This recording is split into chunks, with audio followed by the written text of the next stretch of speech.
All righty. So good evening, everybody. Thank you for joining us today. My name is Orlando Burgoyne. I'm the provincial lead for the Special Needs and Inclusion Program. Today, I've also got my colleague, Andy Lynn James. She is the Trenton Special Needs Inclusion Coordinator. So between me and her, we are going to be hosting tonight's event. And our special guest today is Nadine Thomas. She is a registered occupational therapist. And thank you again for joining us, Nadine. Today, she's going to be talking to us about toddlers and preschoolers, what to look for, what milestones kids should be meeting, if there's any questions or concerns that we might have, any red flags, and in particular, how to prepare them for school, since we're now at that stage where everyone's got to get their kids registered for school that are going to be starting in September. Now is the perfect time to ask those questions you might have. So without further ado, thank you, Nadine, for joining us, and I'm going to pass it on to you. All right, thank you. I'm just going to get my... Oh, just 1 second.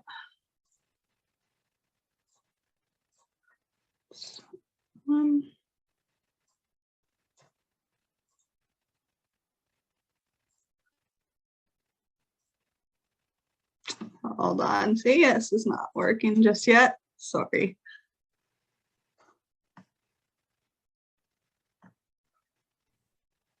You had it there a second ago. There we go.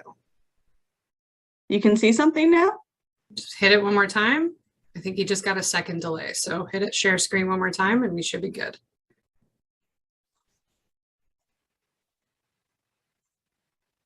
There we go. It's not coming up with the full screen. So it is on our end. I can't see the whole screen.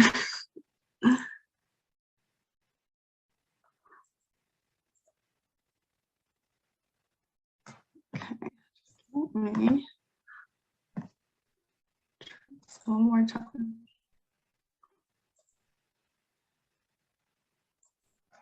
There we go. There we go. Okay, we're good. Sorry about that. Okay, so yes, I'm Nadine Thomas. I'm an occupational therapist here in Belleville, and this webinar is being done with Belleville Integrative Health Center.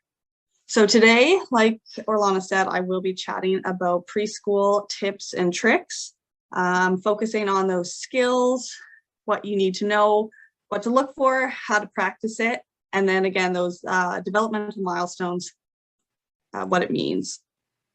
So the outline for this webinar will be, we'll talk about pre-printing skills, since printing is a huge thing that people want to know about when they're going to school. So we're going to talk about stuff you need to master before you even start with printing. Gross and fine motor skills, what you want to practice and what opportunities to present your child with, helpful tools to prepare for the transition to school, so those very specific school skills, and then what's a milestone, and when should I be concerned about my child's development. So pre-printing is first thing, and we're going to talk about what to look for and how to prepare before beginning with printing. The first thing that we want to do when we're talking about printing or pre-printing, really any tabletop activity, we want to look at the physical environment and look at that positioning of the child, that we want to set them up for success. So you really want to look at the chair height and the table height, because these are actually really important pieces for stability and to get them set up to be able to do any tabletop activity. So if we look at the photo here, one thing I'd like to highlight is that 90, 90, 90. So we're talking 90 of our back, 90 when we're sitting, and then our legs. We want to try and keep those down with our feet planted on the floor.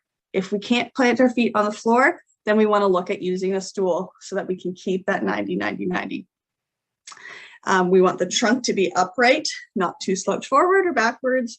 The elbows can be flexed a little bit, not too much either way. So we don't want to flex them up too much or go drop them down, just to keep that good positioning of our hands.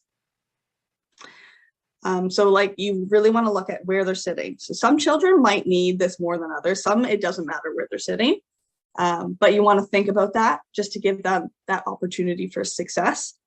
The position optimizes stability and helps your child actually build those muscles for their sitting tolerance. So if their sitting tolerance is low, they might not want to sit anyway. So starting to build that and think about that early. Another thing in this area you want to think about is shoulder stability. If it isn't easy and you see your child getting a tired arm and they're feeling lazy with their arms and they're not able to do that work, you want to think about doing something on a vertical surface. So practicing, you can hang a paper on a wall, on the fridge, and let them do coloring or whatever it is that you're working on there. Or even if they're lying on the floor and propping themselves up and drawing that way, that works on that shoulder stability and strength. Another key piece is core stability. So if you're seeing that your child is slouching and curling or having that lazy, like improper positioning, you want to focus on building those core stability. So working on using stools that don't have backs to build that strength there. So to problem solve when the environment isn't ideal, we can add, like I said, the footstools to raise the feet. We can have them sitting on an exercise ball, another piece for that core stability, or a wiggle cushion, which is a cushion, you can Google it, but it's a cushion that you add to a chair that has air in it. So it just gives them a little extra movement, which helps the core, or a wobble stool. If they're moving a lot, when you want to start doing an activity, just have them do some movement first. Before you even ask them to sit, if they're full of energy, try and do some animal walks, yoga, or have them practice the writing from a standing position or kneeling, just because that uses more energy in the body. So where they're sitting has a big piece before we even start printing. Paper orientation. So if we look here, like right-handed individuals have a slight tilt to the left, and left-handed individuals have a slight tilt to the right, and that is natural. You want to use your opposite hand while you're writing to stabilize that page. It helps the paper from moving, and also just improves your ability to move a writing utensil. So it gives them that extra opportunity for success. You want to be mindful for those lefties that we're not starting to hook our wrist. When you see that they're hooking and going along, you just want to try and correct that early, as in prompt them to extend the wrist and not hook in. So simple prompting, if we catch it early, can help. The only problem is that if they start to hook over time, it might tire, it might cause pain. So it's thinking of that long-term aspect of it. So the prime position for the wrist is just to be slightly extended. We don't want it to drop. We want it to be slightly extended, because that's optimal for our fingers to move and manipulate different writing utensils. If you're noticing that your child is placing the paper too far on the paper, so they're starting to do that laying down on their desk and they're flopping over, just put a piece of tape on the desk to say like, hey, this is where my paper goes, and that can just set them up. And then you want to think about that wrist positioning, because when it's closer to them, they can actually have that optimal wrist positioning of the extension. If you're having more trouble with that, with the wrist especially, you can work on a slant board, which is like a clipboard with a slight elevation. So it just allows that wrist to naturally fall. And it's similar to using the fridge or the wall and putting something on there. It naturally allows the wrist to drop back, to start working and building that wrist stability.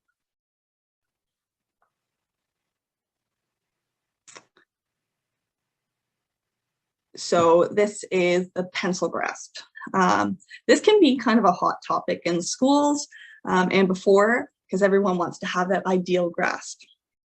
So if we look at the photo that is on the slide, it does have a development of what our grasp is going to look like in a general sense. So when we're around 10 months, we're really focusing on that pincer grasp to be able to pinch up small items. And then we're moving to that. I've got the utensil in my hand and I can shake it around. Around 2 to 3, we flip and we're seeing more of the writing this way. It's a lot of big arm movement. Then we move to that quadruped. So they're trying to use all fingers to hold that, but they're using them at more of a pitch. And then our ideal grasp is a dynamic tripod because it allows us to move the pencil or the writing utensil to the best of our ability. But to develop a child's grasp, they need to develop and establish a number of other strengths and skills first. So the shoulder strength and stability, as we talked about earlier, it's really important to set them up for success. So using the environment to help do that, as well as engaging in a wide variety of activities to support this. So working on that mobility and stability of holding and any type of strength activity. Young children, as I said, they're going to use that whole arm as they're writing and everything is moving. So as those skills progress and as they go through the development and they age, you'll see less shoulder movement and more focus on that wrist and hand. So wrist stability, being able to maintain that position over time so we're not dropping, we're not feeling fatigue or pain in the wrist. Hand strength. So you want to look at, like, can your child open containers? Can they grab onto an item and pull themselves up? Can they navigate on cause and effect toys on their own? That will give you a good sense of what the hand strength might be. And just practicing that would be a good way to develop it. And then thumb opposition. So can they reach their thumb across the palm of their hand? Because that's actually needed when you're thinking about holding a writing utensil. This can be like a skill that's just tricky for some kids, and it's just a matter of bringing the attention and practicing. Do they have the ability, like physically, can they do it? And then can they coordinate to do it on their own? Oh, and then in-hand manipulation. So to hold and manipulate a writing utensil, like as I said, as we move things around, we're using a lot of those small muscles in our hands. So you're looking at, can they pick up multiple pieces of Lego and hold it and not just when they want one, drop it? Are they able to move it within their hand? So it's something like if we're holding something in our hand and we're able to move our fingers and actually get it to what we want. So that's that in-hand manipulation. And if your child is getting ready for school and they're actually working on this, a way to practice, if you want that ideal grasp, just a way to present it is if you, so this is the desk, you want to pinch and flip. And it's just an easy way to prompt them of how to do it rather than trying to move their fingers around. So I'll do that again, like you just pinch and flip it into that web space, because then it's sitting on our finger and we're ready to go. It's just one way to practice that. And when you're having more trouble or you just want to practice it, using different type of utensils. Short utensils, force them to get away from this because they don't have the room to do it. So they're having to pinch. So using crayons or like pipsqueak markers, and then just practicing with the chunky markers versus the skinny pencil, just as they continue to develop that. So before we print, so we've talked about our environment and our grasp and the things that we use. There's different types of strokes that we want to master to be able to help us print. So this thing here from the BERI, this is out of a standardized assessment that occupational therapists often use when we're assessing for visual motor integration skills, when printing problems or copying skills are noted to be delayed for children. This is a progression with a very general age range, but the key is to knowing the strokes or skills in the order to be able to print. We want to master these because each of those strokes are what combine to make letters and be able to form them properly. So if we can't do a cross, then we're not able to write a T. We're not able to do different things when we're doing our letters. We want to think about these different skills in this order. Like we want it lines, circles, cross. The square, the part to point out about that is the points. So we might have those rounded squares we kind of see, but we want to look for those points. And then a diagonal, purposeful, and the diagonal cross. So in that order, you'll see a development of skills. So when we're practicing this, ways that we can help, we want to start with imitation. So this is when you demonstrate, the child is watching and they can copy from that. So they're able to watch the way your hand moves and the strokes that you would like to see. So you might see this if you're trying to draw a picture like, oh, I'm drawing a person. Can you draw a person? So you would do it first. Copying is just when something is presented in front of them and they recreate those letters. So that's the next step, and it's a little bit more difficult. So an example, in kindergarten, you'll see the nameplate. So their name will be on their desk, and it's always something that they can refer to do the copying. And then finally is that independent production. So nothing's provided, they're just doing it from their memory. So once the student can start writing their own name with no external support, so not using their nameplate or anything like that. Now, these are boring and not so fun for kids to do. So just pull on their interests. I like to do stick people if they're starting to develop those skills, very simple, like you can work on the cross with the head. If they're before that and we're just trying to get those circles and the lines, we can do roads for cars, and we're going to draw our own and the car can go across. Or for feeding animals, we have to build them our house, and then we need the water trough where they're going to go and drink their water. So just using a little bit more creativity can help to practice this, because not always fun for everyone. So then we come to printing. So we've done all of these other pieces. Then we want to look at printing. I'm not going to go into full printing examples because that can be a whole series in itself.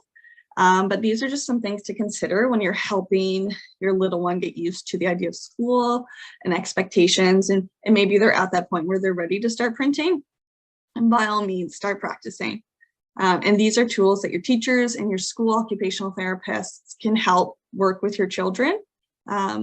But it's nice to have an idea before they get there. So pre-printing and printing is interest, and you're having difficulty with that, you can try doing a multisensory approach. This helps learn and generalize skills for little ones, and it's more fun and incorporates more of the body and our muscles to help that learning process, because we know when we're using our different sensory systems, we're able to retain information much better, and it's more fun.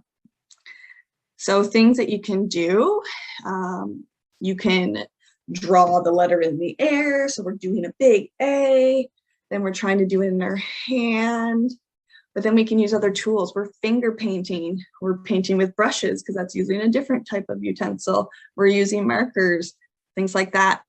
And then if you look at the photos on the slide, the top one, these are all pulled from the Handwriting Without Tears guidelines. So these are just some things that you can do. The first one's a chalkboard. So the letter is presented. So you've done that. So then the child has to trace it with a wet sponge, and then they have to dry it and doing it again. And then finally they write it. And then in the bottom one that has the letter presented on a piece of paper or whatever it may be.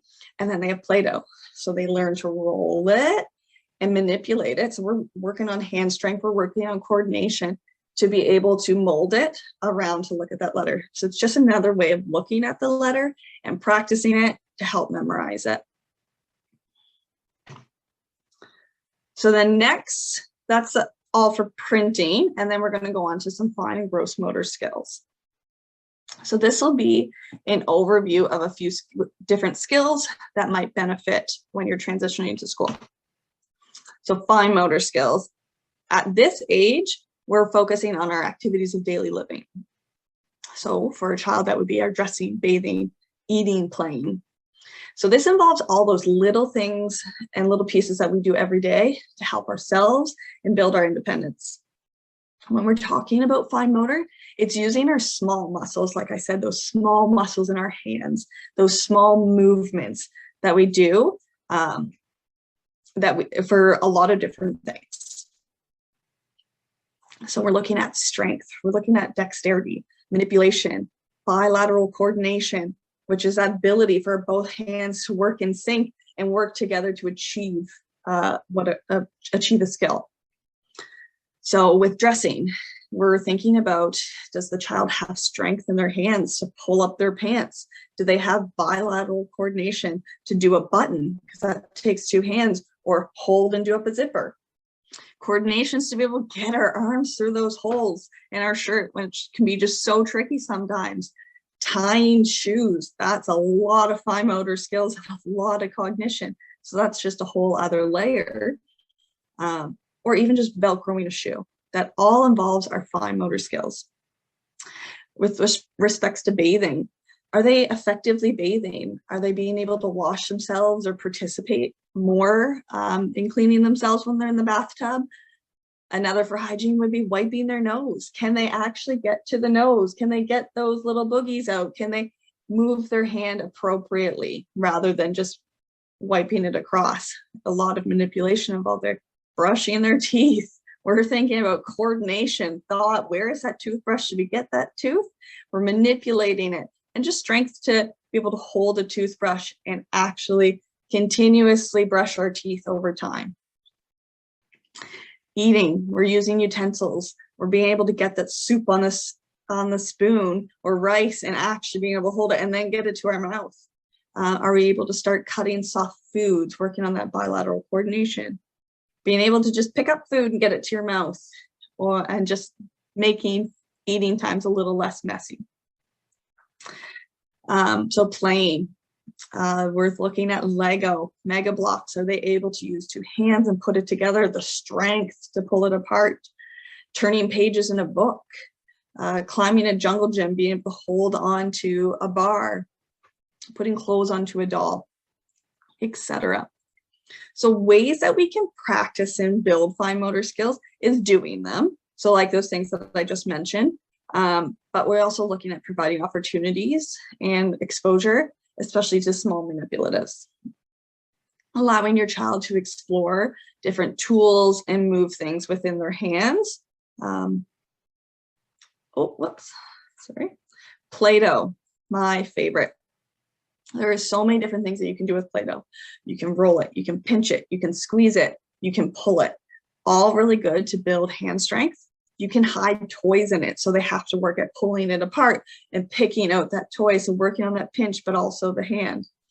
You can use safety scissors, so we're working on our cutting skills because we can roll it and we can cut it up into little pieces, and that really works on our hand strength, but also a safe way to practice with scissors.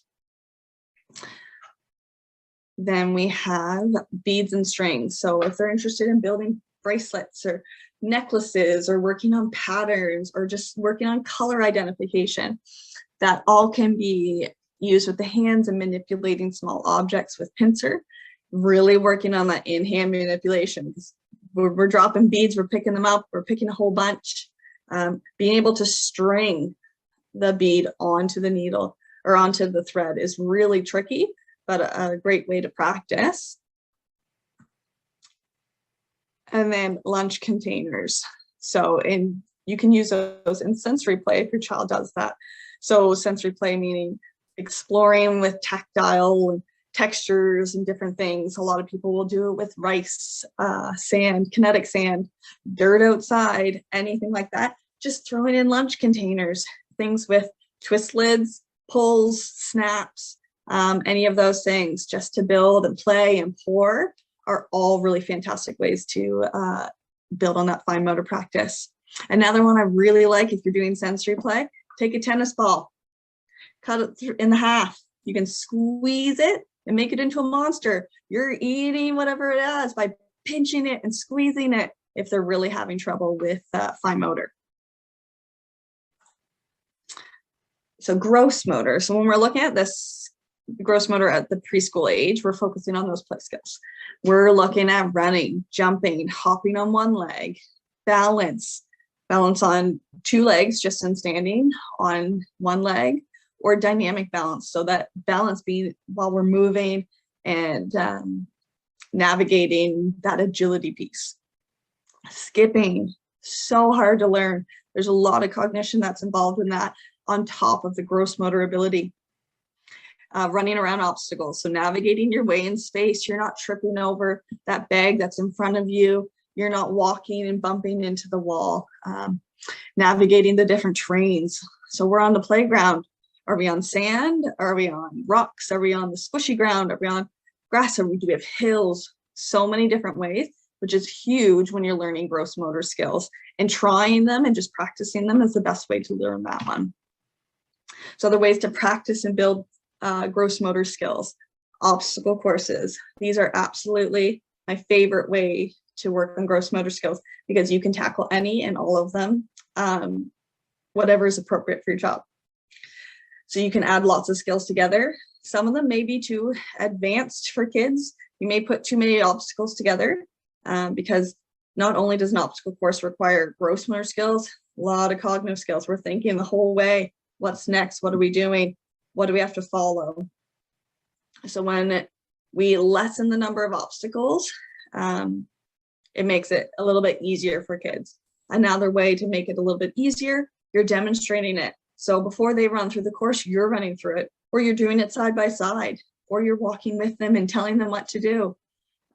Obstacles can be going around an object, jumping over items, climbing, having to follow directions. So you're going to run to the red dot and then you're going to do 2 jumping jacks or a star jump. You're going to touch your toes, etc. So you can have any of those skills. It's just a matter of what you're putting together, how much, and that's how you can build on that. Just playgrounds, so that natural way of playing. When they're with other kids, they're seeing, they're trying, they're following.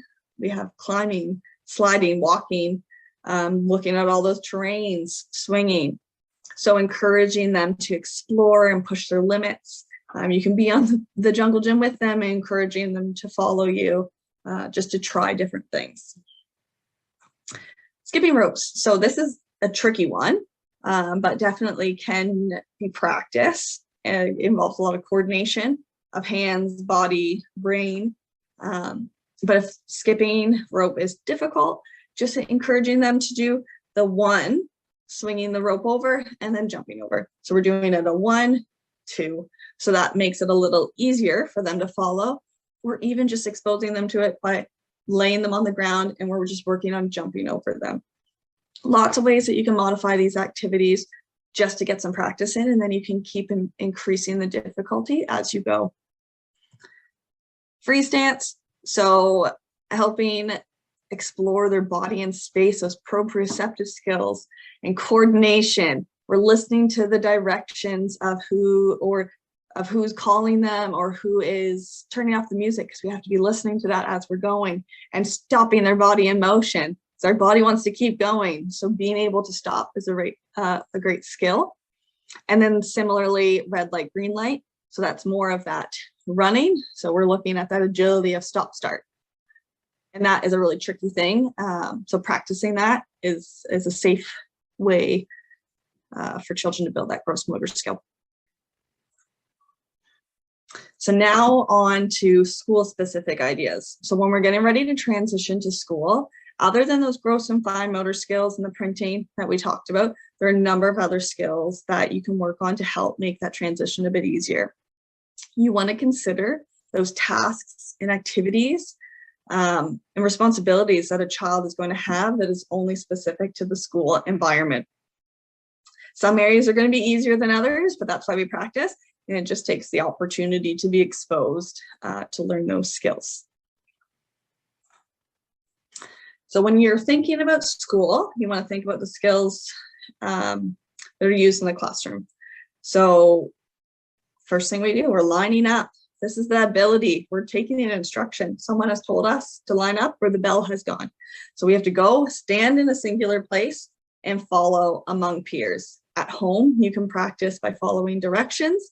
So when you're getting ready to go outside, making that direction or instruction, and then having them initiate to go get dressed and wait before they can go outside. It's a pretty specific skill to do at home, but if you have multiple kids, you can work on that, just going, waiting before you can continue. Toileting, ideally, your child would be toilet trained going to school, but not everyone is, and that's okay. It can just be a little bit more difficult once you get to school due to the nature of multiple environments, having to do home and school and that consistency. There's lots of books and videos and full-blown whole courses that you can take to help with toileting.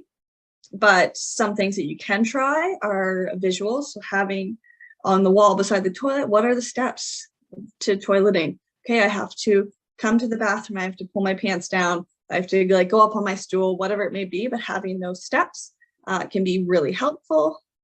Singing songs while you're on the toilet, or having a tool like a video or book or etc. that they have only when they're on the toilet, just to help with that attention piece and staying on there, are just some things that you can try at home.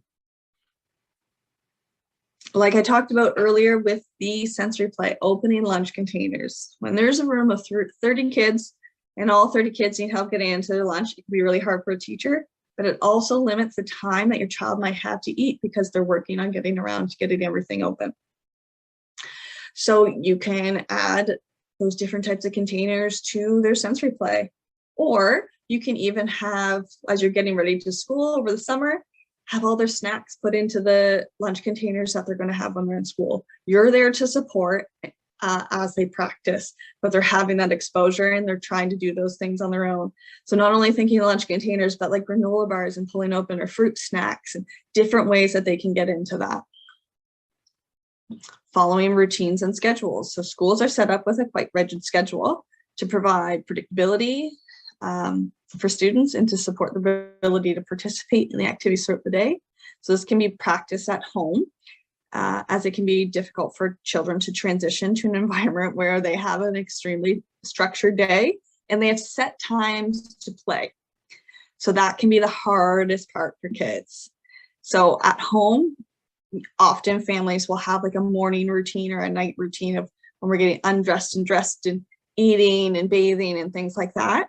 But it would be good to try some sort of routine during your day where your child is transitioning to play and away from play. So they know that they have to do other things first and then they can play, but then there's an end time and you're moving on to something else, because that is one of the trickiest ones for kids to figure out when they're at school.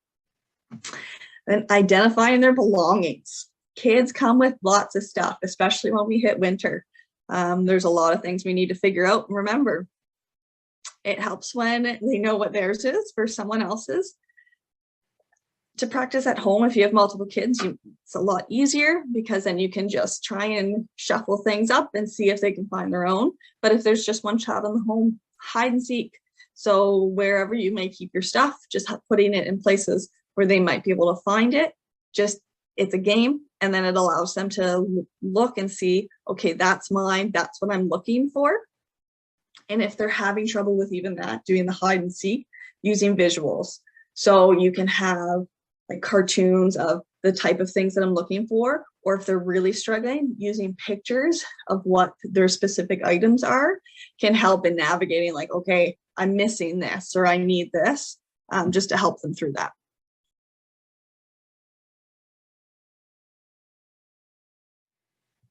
Social emotional skills. So these are often talked about with little ones, trying people to manage without their parents or their guardians at school, and managing those strong emotions they have, being able to interact with peers and being successful in the classroom among others. Huge. These focus on the development of skills within the child and their ability to interact with others. So self-regulation is often a whole topic on its own and is talked about a lot, but in general, it's looking at the ability for a child to regulate their own emotions or with support, whether they're small emotions or big emotions, from a young age. So usually at this age, they need more of that co-regulation, so needing that external person to help calm and bring them back down to a baseline as they're learning more about themselves, how they work, and how to support their bodies. So here are a few emotional skills and ways that we can practice them at home before we get to school. So imaginative play. So that's being able to like convey emotion, participate in a storyline, interactions with others, or interactions even through inanimate objects. So we have that action hero and they have a voice and they have a story. Or we're using other items in the house and making our own house or making beds and things like that. Imaginative skits with other people, which is a huge one and really hard because not only are you using your own imagination, you have to think about the imagination of the other person and trying to navigate through that dynamic of, are we on the same storyline? Are we interacting together or are we interacting separately? Making up a game with rules and structures. So the best way to practice these things are modeling. So prompting them with imaginative play. You're bringing up a doll. Oh, the baby's crying. I think the baby might be hungry. Or what do you think? What should we do? So trying to encourage them to use their imagination. Or you can make up a game with rules, offer suggestions with rules, and then actually play the game following the rules and referring back to them and reminding, oh, this is what we decided on, for that consistency through play. Because as everyone knows, most kids want to change rules halfway if they're not winning. So just working on, okay, this is what we decided on, let's try it. Independence. So those things you hear, no, I want to do it. So having boundaries to allow this to happen safely is such a good way to practice the skill. So you can allow them to pour their own drink, but maybe having them at a stool in the sink. So allowing them to practice those skills is really good. Turn taking. So being able to share, being able to wait. This is such a big one and is so difficult for many kids. So like I said, with those lining up or we're getting ready to go, but we're going to wait. We're going to have patience and we're going to take time. Because we'll see this a lot in schools where it's like hands up and it's like, well, you're not here. Like Mrs. So-and-so, you're not here. So working on that skill. You can practice waiting with playing card games, matching games, or you can practice with turn taking, with card games, matching games, any type of board game. You're also looking at accepting a loss or accepting a win. It goes both ways, and just being able to acknowledge the other person. So yes, I'm playing this game, but you're playing it too. Labeling emotions. So being able, it's kind of like a progression if your child's having difficulty with that. So labeling emotions from emojis. Those are really easy because they're very clear. Then we're looking at cartoons. Maybe we're looking at pictures of people or scenarios next. Then we're looking at people in various scenarios and trying to decipher what that emotion is that they're feeling. And then within themselves. It is most difficult to label emotions within themselves as there are a lot of factors that can create conflict in their brains or just difficult to navigate because they're like, oh, like I'm angry, but I'm sad. And can I be multiple emotions? And I'm not saying you have to go through that progress like sequentially, but just being mindful that the recognizing it in ourselves is the most difficult. You can practice this at home by looking at different photos to identify emotions, talk about stories of why that emotion might be happening, what is telling us that it's an emotion, or in conversation as part of your daily routine, you're expressing your emotions, how you're feeling to your children, modeling how it might look, and how we have a range of emotions throughout the day, and they fluctuate, and that is okay, and that is normal, and that's what we should have. So just opening up that dialogue. So similarly, feelings from emotions. When strong emotion occurs, what might happen to their body? This is a bit of a higher level of functioning, but there is some kids before they're going to school who are starting to notice this and they're thinking about this. So you can start talking about that earlier. So we're thinking about, we're sweating when we're upset, our heart is racing, we're crying. So those outward expression of strong feelings that our body is producing, those autonomic reactions. So like above, you can practice this by modeling, expressing the feelings that you might be having, or when you're having strong emotions, or you can ask your child pointed questions when they're upset. I can see you're frustrated. Looks like your skin's getting a bit red. Can you see that in the mirror? To bring that recognition so that their body is having a reaction as same as they're feeling the emotion. Imitating others shows that they're paying attention to their surroundings, the actions, and like above, being able to have that imagination of trying to be someone else or doing what they do. Having an imagination is very important in many areas, and it just continues to develop as they get older. It can help with our storytelling, It helps with our acceptance of changes, having that cognitive flexibility of things that switch and they change, and we adapt to that as it goes, and how our brains can look at things from different perspectives. Charades is a great way to encourage acting out and imitating people or characters or our favorite songs, things like that. I missed the last one, sorry. And then finally, demonstrating defiant behavior. So although this can be very frustrating, it's a natural way for children to express their likes and dislikes, and at a stage that they will all go through. And you kind of want to see that, because then you can help navigate it afterwards. So they might be told no, but we're giving the reason why, or we're telling them to wait. So we're using those other skills just to build on that. So finally, we are going to talk about milestones. So what they mean, what to do with them, when to be concerned. So what is a milestone? These are often talked about when we're talking about our developing children, when we're at our doctor's appointments, things like that. So it's good to think about, like, milestones are only guidelines.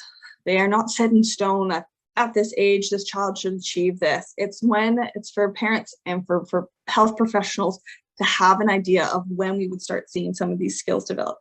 It's like we look at children in walking. That's the most common one. Some are early, some are late, but oftentimes they're going to achieve it. So it just depends on the child, what they're going to achieve and when. The guidelines are just set to show when a child might start developing these skills and when you should keep an eye out. It can also help a parent just provide their child with opportunities, like, oh, I didn't think about imaginative play at this age, and maybe I should start giving them the opportunity, or I should start bringing those dolls or prompting them to do so and start building on those specific skills.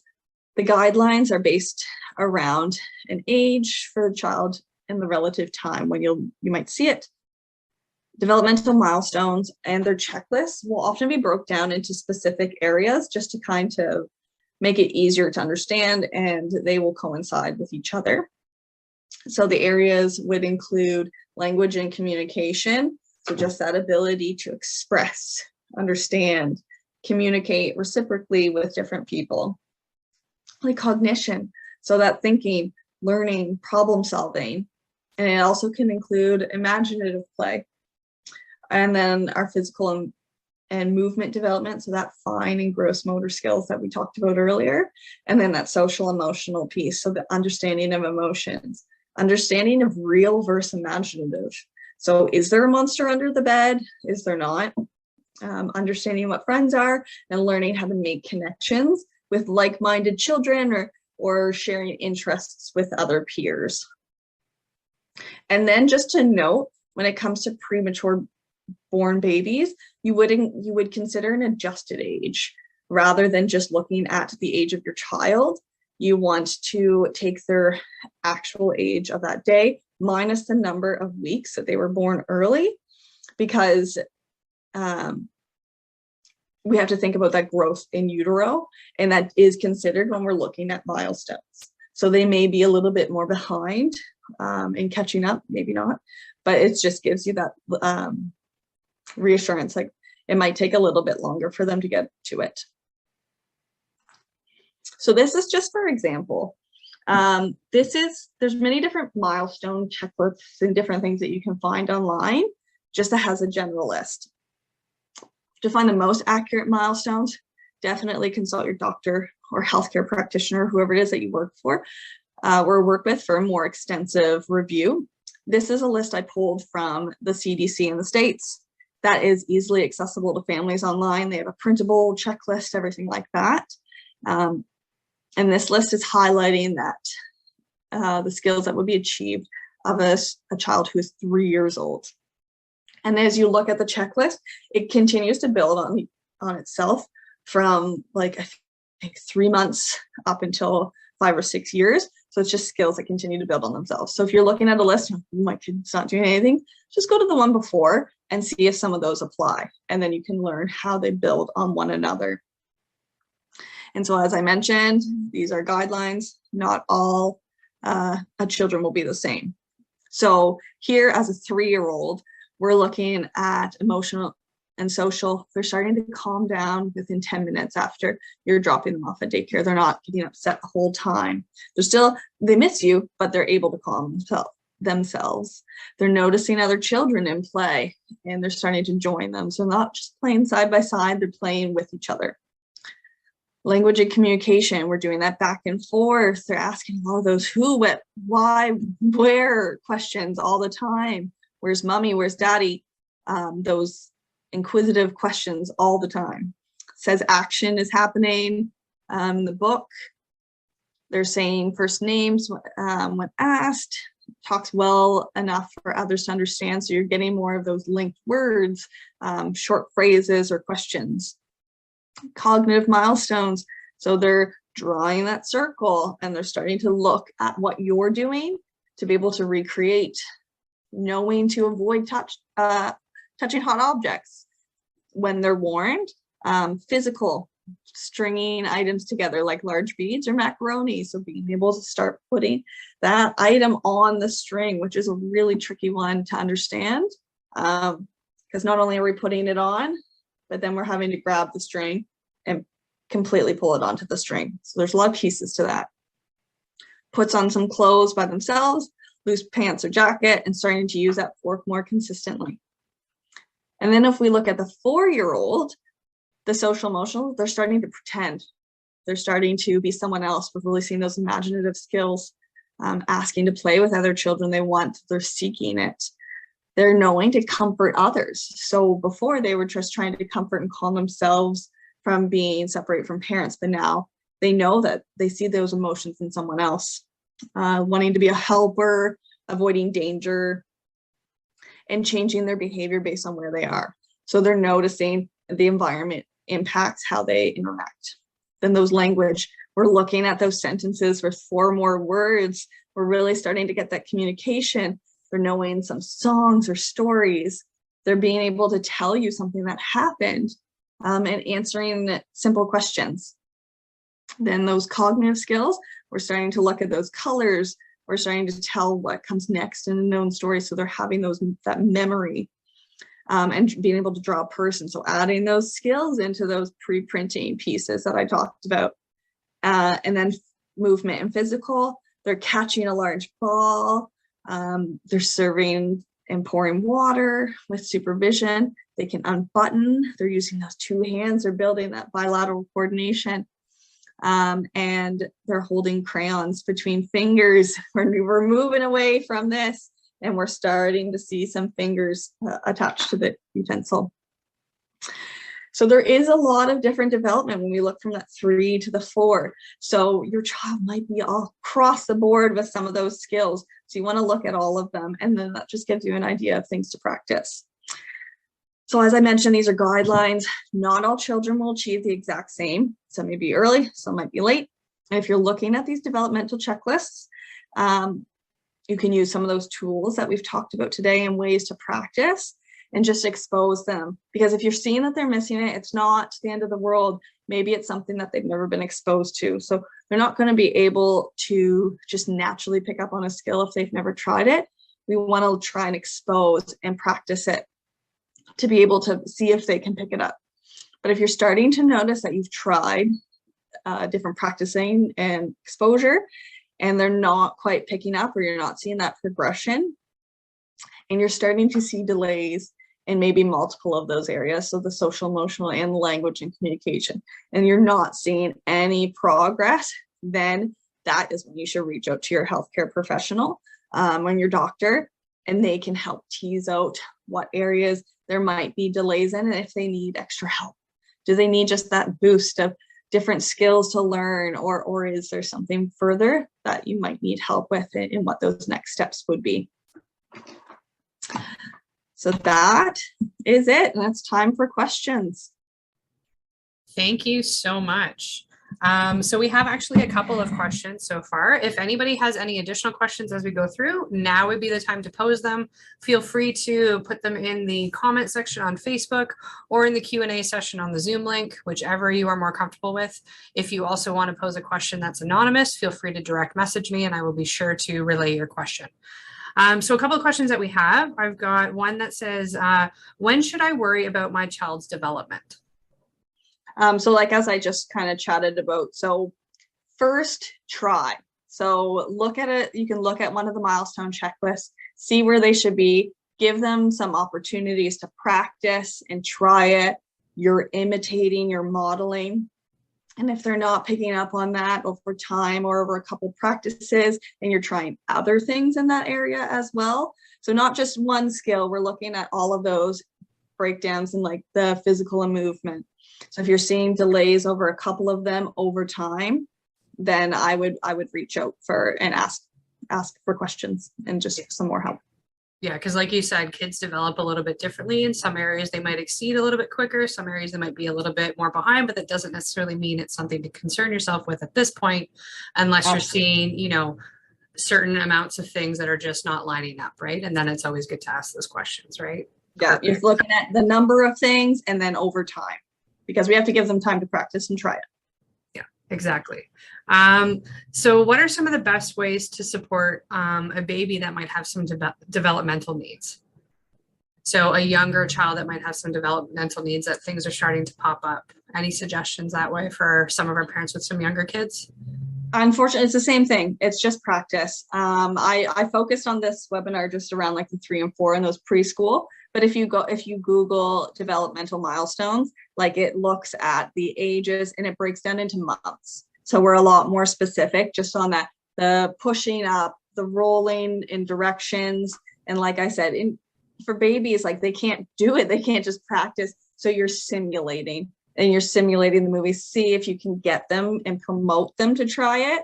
And then it's over time and with the different areas if you're not seeing any changes. Perfect. I have another parent that asked, so they have a recent diagnosis of ASD for their 3-year-old now, almost 4. And any suggestions with regards to extreme picky eaters? That seems to be a common thread that we're seeing is the picky eating piece. Picky eating is hard. It is very, very hard.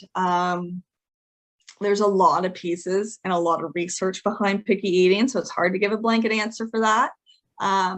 But use what they like. So you want to make sure you're kind of hitting a little bit from every food group if you can, and then stick to that.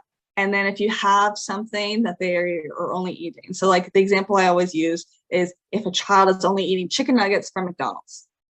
So we're eating chicken nuggets at McDonald's. We're eating chicken nuggets at home that are still from McDonald's. Then we're maybe trying a similar brand where we're making them at home, or we're just trying a different fast food restaurant.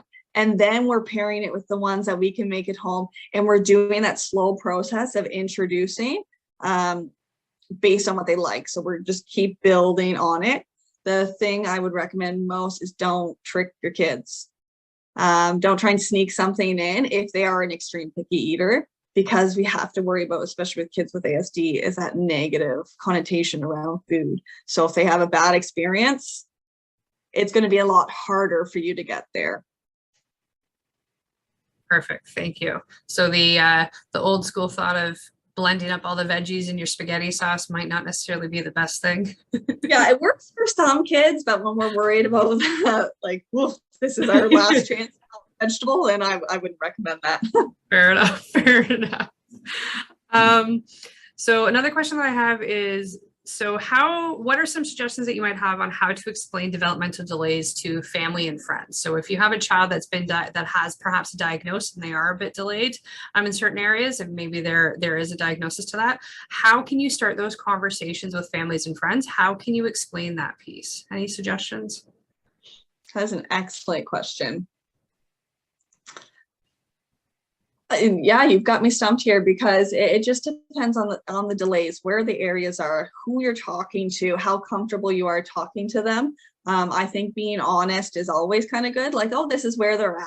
Let's try this. So if you're in a scenario where you're with a whole bunch of kids and your child is they're doing skills that your child can't do, providing an opportunity like, hey, why don't we try this? And you're getting involved, you're getting the other parents involved, saying like, this is just where my child is at. Can we try this game?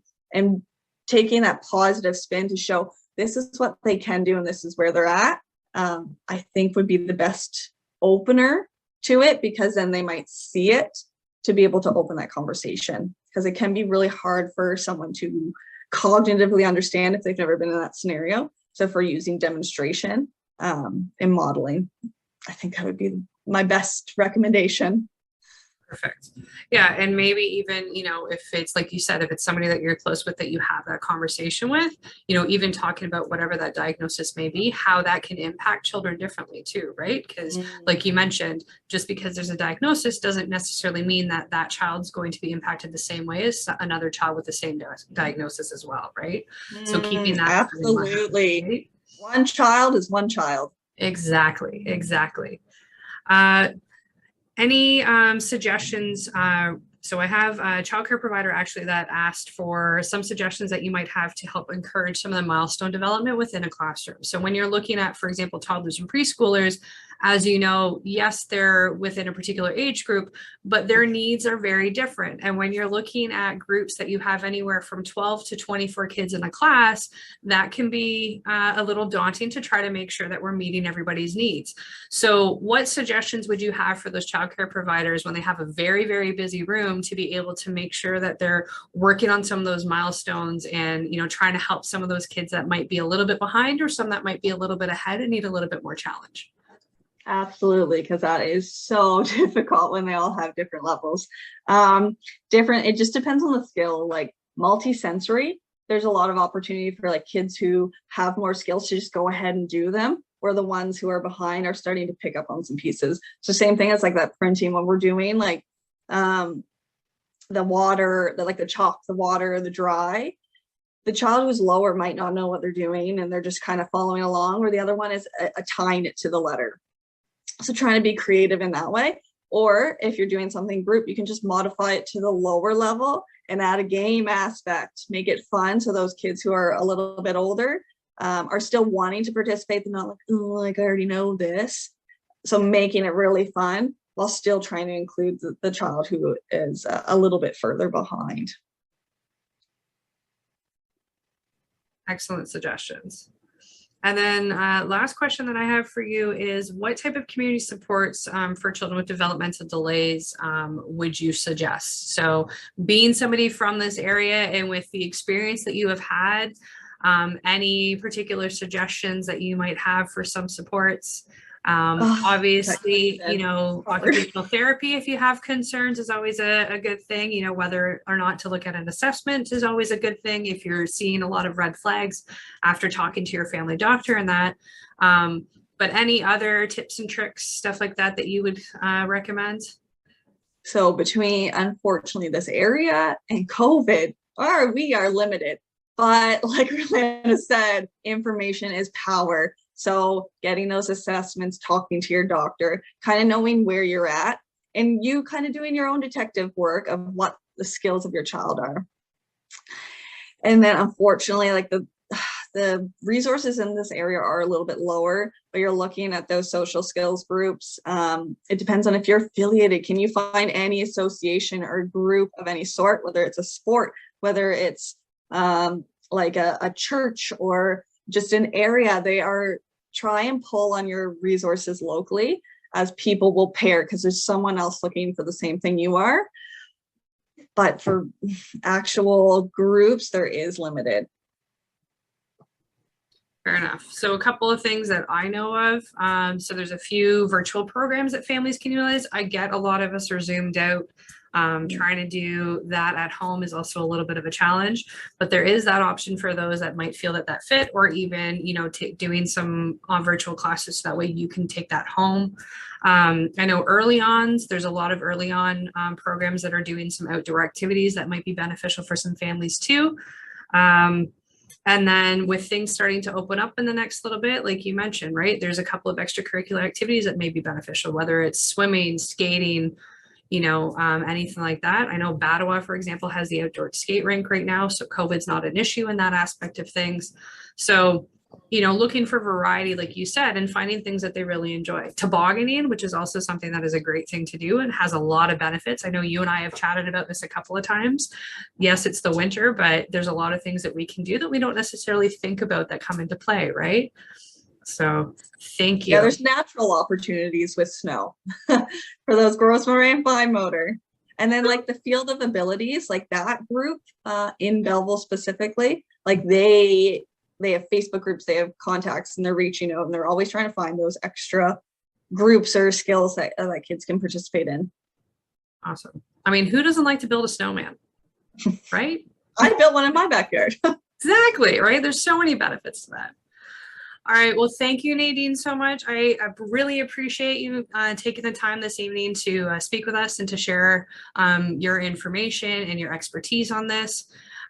Without further ado, if we've got no other last minute questions that come up, I'm going to say good night and thank you everybody for joining. Nadine, if you don't mind staying on with me for a second. And thanks again, everyone. Have a great night and I will chat at you later. If anybody has any questions or if anything comes up afterwards, by the way, feel free to send us an email. We will be sure to make sure that we send you some information and answer any of those questions that you might have. Thanks, everybody. Have a great night. Good night.